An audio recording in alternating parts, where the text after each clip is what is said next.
La guerra di Putin, i pericoli per lo spostamento del conflitto dall'Ucraina al territorio russo. 30 anni fa il sacrificio dei pacifisti bresciani in Bosnia, il ricordo di Sergio Lana, Fabio Moreni e Guido Puletti. Le incursioni artistiche dello scultore ucraino Mikhail Kolodko a Budapest, statuette per rinnegare la guerra. La scrittrice ceca Bianca Bellova, pensare i sentimenti della contemporaneità minacciati dalla guerra.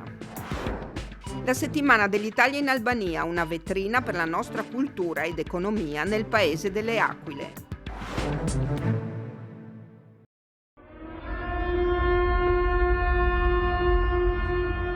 La guerra provocata dall'invasione di Putin dell'Ucraina sta avendo accelerazioni gravide e di pericoli. Gruppi di incursori hanno attaccato la regione russa di Belgorod. L'attacco è stato rivendicato dal corpo dei volontari russi e dalla legione russa, oppositori di Putin armati dal governo di Kiev. Una situazione che sembra aver sorpreso anche gli Stati Uniti. Vi sono probabilmente due cose che non possono accadere per stessa missione degli Stati Uniti e della NATO. Una, la vittoria militare sul campo. La seconda, il fatto che il regime della Federazione Russa imploda.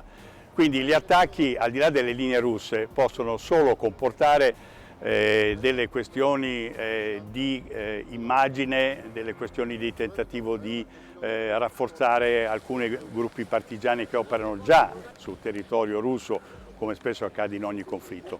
Ma questo sicuramente non è la soluzione definitiva e tra l'altro è stata stigmatizzata dal presidente Biden, che ha detto le armi che noi forniamo non devono servire a portare la guerra sul territorio russo. Alcuni analisti temono che gli attacchi contro il territorio russo possano indurre i generali di Putin ad usare le armi nucleari tattiche. No, credo che l'arma tattica possa essere utilizzata soltanto in una soluzione estrema, in un caso in cui l'offensiva, la prevista offensiva ucraina, sfondi le linee a nord della Crimea e tagli in due il saliente russo. In questo momento allora sì, potrebbe profilarsi la decisione di utilizzare l'arma nucleare tattica, ma non credo che questo possa essere provocato da operazioni di ribelli o partigiani all'interno delle linee russe. La NATO ha armato l'Ucraina, il governo di Kiev parla di controffensiva che però non è ancora iniziata. Perché? Primo perché il parlarne è stata un'operazione anche di propaganda nel momento in cui doveva essere oscurata la parziale conquista di Bakhmut e comunque il fatto che il fronte russo non solo non era crollato, ma non si era neanche aperta la fenditura tra la Wagner e lo Stato Maggiore, quindi una posizione abbastanza resiliente.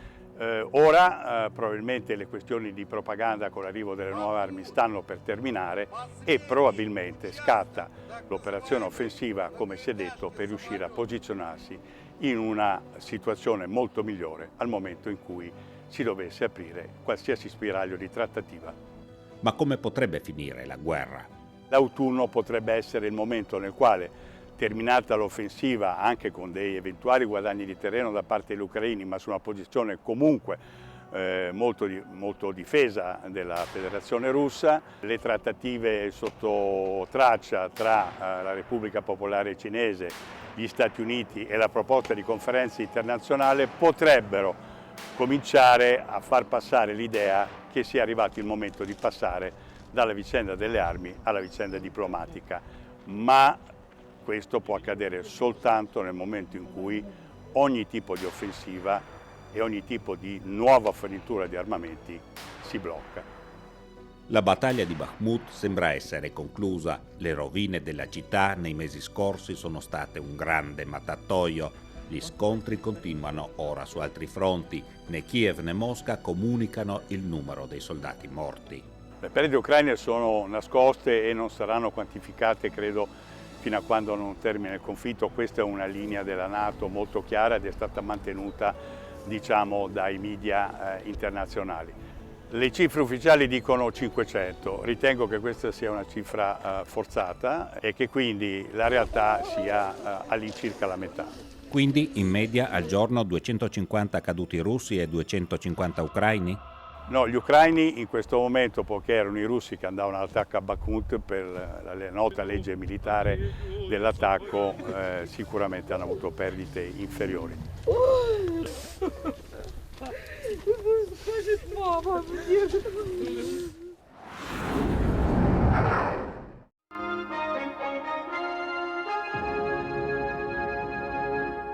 Bosnia, 3 italiani uccisi mentre portavano soccorso. I volontari italiani sarebbero morti in un agguato sabato scorso, ma solo oggi si è appresa la notizia dai 2 compagni scampati all'attacco.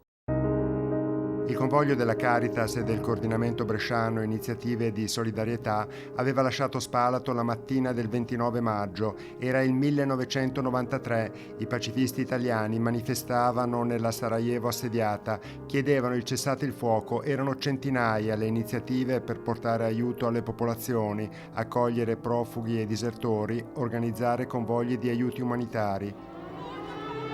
Come quello diretto a Zavidović, fermato vicino a Gornji Vakuf, nella Bosnia centrale, da una banda paramilitare che, dopo aver derubato i volontari, uccise Sergio Lana, Fabio Moreni e Guido Puletti. Chi si è salvato non può dimenticare. Mi ricordo tutto quello che è successo, i minimi particolari, come fossero delle fotografie, mi ricordo i visi di chi ci ha rapito, di chi ci ha sparato, mi ricordo i visi di Guido, di Fabio e di Sergio, mi ricordo la paura, il terrore. Mi ricordo il cuore che batte, mi ricordo gli spari. Cristian Penocchio si getta nel bosco, 2 notti e un giorno nascosto. Alla fine, stremato, si consegna a dei militari a guardia di un villaggio. Mi hanno portato a Bugojno, al comando di polizia, e lì ho visto Agostino, che ho visto praticamente un fantasma, perché io ero convinto al 100%, senza la minimissima ombra di dubbio, che fossero tutti morti, perché li avevo visti e sentiti morti almeno 3. Erano 4, ma non avevo preso in considerazione che uno si fosse salvato, e invece per fortuna sì, e quando ho visto Agostino è stato forse il più bel momento di tutta la mia vita, da quando sono nato ad oggi. È stato veramente fantastico. Agostino Zanotti si era buttato in un ruscello coprendosi di rami. I soldati che sparavano erano in 2. Guido è stato colpito da uno dei 2 soldati e noi pensiamo, io e Cristian nella ricostruzione, pensiamo che Guido si sia posto davanti ai colpi di Kalashnikov per darci almeno il tempo della fuga. Guido Puletti, Guido, era un giornalista argentino di origine italiana.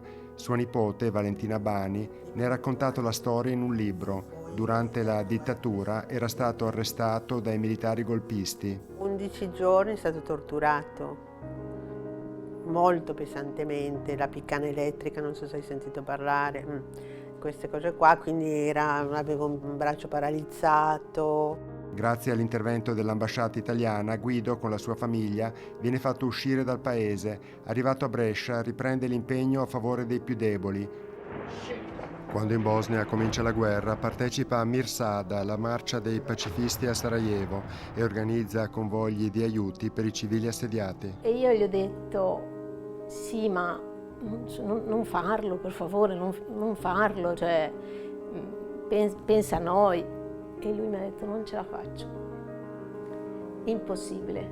E dice: è più forte di me, io penso sempre a quel popolo, è impossibile, non ce la faccio. Ora Guido Puletti è sepolto a Brescia accanto ai caduti partigiani e alle vittime della strage di Piazza della Loggia. Il giorno dei suoi funerali, Agostino lasciò lì un paio di scarpe da ginnastica. Erano le scarpe con le quali mi sono salvato. Durante la corsa, mentre sparavano, mentre sentivo i colpi di Kalashnikov alle orecchie e correvo all'impazzata. Guido invece è morto lì. Il responsabile dell'eccidio, Anefja Prijic, detto Paraga, venne processato prima in Bosnia a Travnik e poi a Brescia e condannato per strage. Un percorso giudiziario lungo e complicato. Io credo che la cosa centrale sia il diritto alla memoria. In questa ottica credo che proprio il processo che è avvenuto sia in Bosnia e poi anche successivamente qua sia particolarmente simbolico e significativo.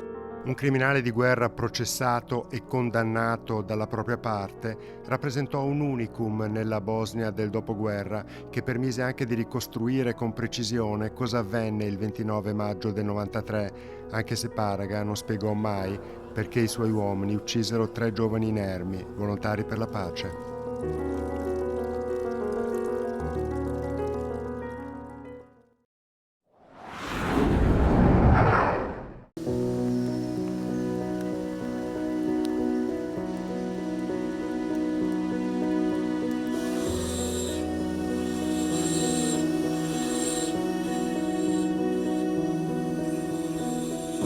Buona come una gustosa tavoletta di cioccolato, divorata a piccoli pezzetti un morso dopo l'altro, quale metafora migliore per raccontare ai figli piccoli che il proprio amato paese, l'Ucraina, era destinato ad essere pian piano mangiato da potenze più forti?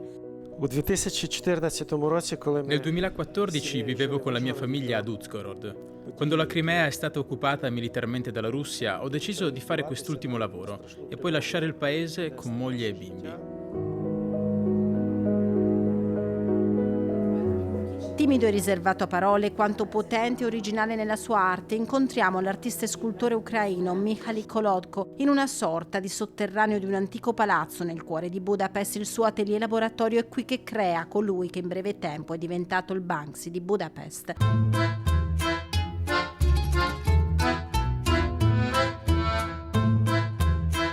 La città è piena zeppa delle sue miniature in bronzo che posiziona lui stesso in punti più impensabili, piccole, piccolissime opere d'arte che spesso hanno un significato profondo, specie da quando la guerra è scoppiata nel suo paese d'origine.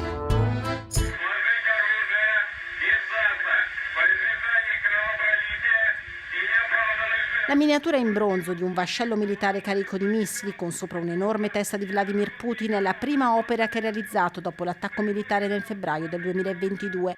In un efficace video ha collegato l'opera a quel celebre audio finito sui social che ha fatto il giro del mondo, la dichiarazione di guerra dell'esercito russo mentre attacca la piccola isola ucraina nel Mar Nero vicino a Odessa.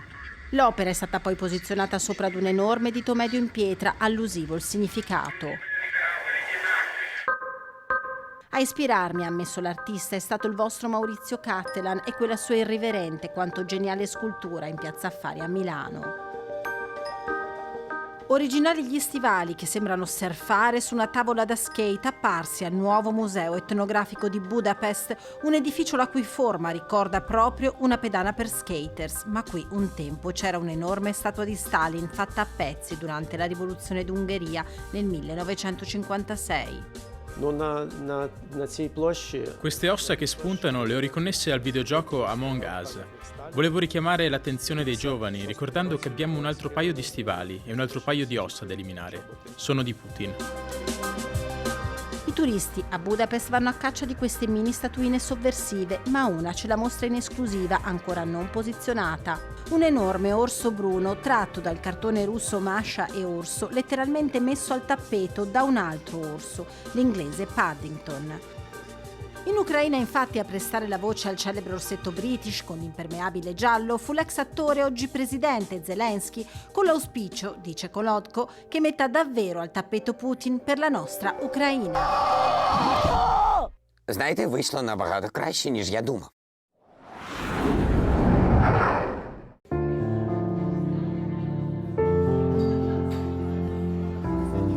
La guerra, ma anche l'identità personale, la psicologia, il rapporto con la natura, sono temi attuali quelli affrontati nei romanzi da Bianka Bellova, una delle scrittrici contemporanee più amate in Repubblica Ceca.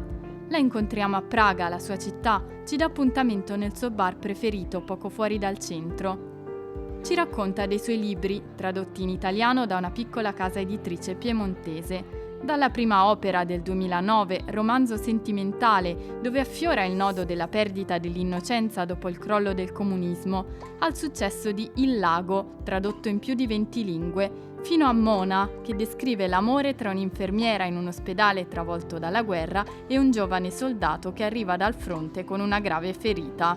La guerra è qualcosa che torna spesso nelle sue opere.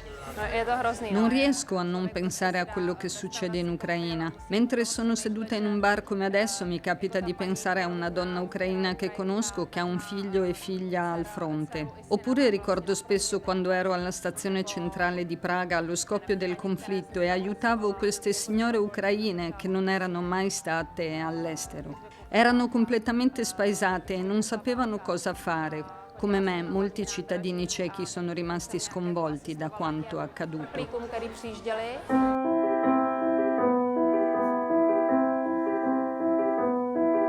Bellova, 53 anni, è una profonda analista della società contemporanea, quella della Repubblica Ceca innanzitutto, che però nelle sue opere assume un tratto universale. Laureata in economia, ha sviluppato con la scrittura un interesse per la psicologia che le permette di creare personaggi molto realistici. Per esempio, in Romanzo sentimentale i due protagonisti viaggiano nel loro passato, tormentati dai ricordi e dalla ricerca di un equilibrio personale.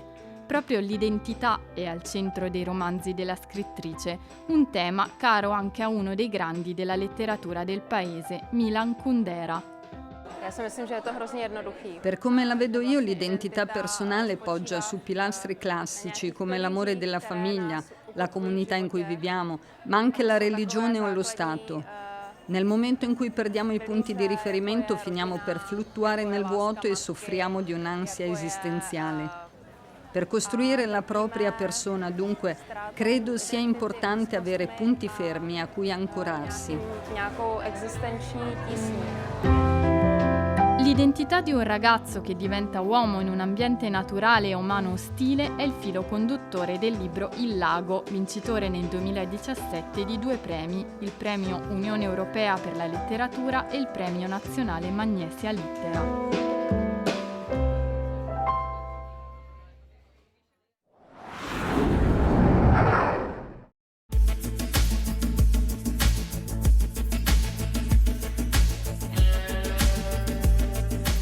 Musica e mostre d'arte, cinema, spettacoli, degustazioni di prodotti tipici ed eventi a sfondo sociale. Per il secondo anno consecutivo in Albania torna la Settimana dell'Italia, appuntamento dall'1 al 7 giugno. Da Tirana a Valona, da Girocastro a Scutari, le città albanesi si preparano a vivere 7 giorni dedicati alla cultura italiana. L'Italia poi è la principale superpotenza culturale del mondo e quindi la cultura italiana è uno straordinario veicolo che avvicina i nostri popoli, avvicina le nostre comunità.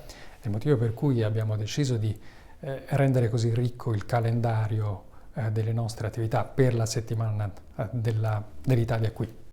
Una 60 gli eventi in programma, spiccano il concerto omaggio a David Bowie del maestro del jazz Paolo Fresu, la festa della Repubblica Italiana, una maratona solidale e ancora i capolavori di Verdi con l'orchestra del Teatro dell'Opera e la soprano Anna Pirozzi e il concerto di Iva Zanicchi. La settimana dell'Italia, a dir la verità, l'anno scorso in 18 paesi che abbiamo celebrato è stata la settimana fitta, piena di attività, di tantissime atmosfere, abbiamo avuto di tutto, assolutamente da arte, cultura, ma anche dall'aspetto culinare. Gastronomia italiana ancora protagonista con il Pizza Village e i suoi maestri pizzaioli. Per 7 giorni Italia e Albania saranno ancora più vicine. Questo è uno dei pochi paesi, forse l'unico paese, dove gli americani siamo noi, siamo il paese di riferimento, il paese più importante, perché gli albanesi vedono nell'Italia e negli italiani un paese fratello, un paese amico, un paese che non li ha mai abbandonati. Quando nel 91 crolla il regime comunista, è l'Italia che si fa carico di questo paese. Un sostegno che continua grazie al lavoro dell'Agenzia Italiana per la Cooperazione allo Sviluppo, gli ultimi progetti nelle comunità rurali e per contrastare le discriminazioni di genere. In ambito culturale, grazie anche a fondi italiani, sono in corso i lavori per riqualificare l'area dell'ex Cinecittà albanese a Tirana. Qui nascerà un parco delle arti, un'area dedicata agli artisti, ai giovani e alle famiglie con bambini.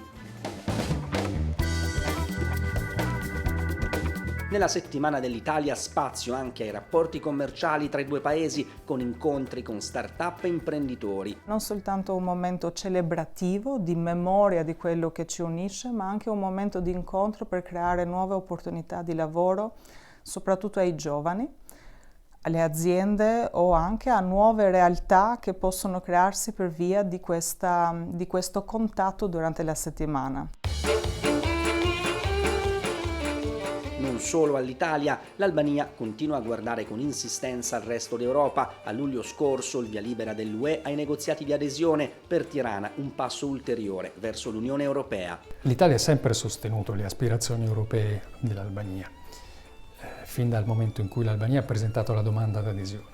Quando entrerà nell'Unione Europea sarà un paese amico su cui potremo contare. Penso che l'Albania porterà un valore aggiunto con il suo senso di tolleranza. Noi veniamo riconosciuti in tutto il mondo per la coesistenza delle diverse religioni in un'atmosfera realmente tollerante, senza fare nessuna distinzione. Per gli albanesi la più grande religione è essere albanesi.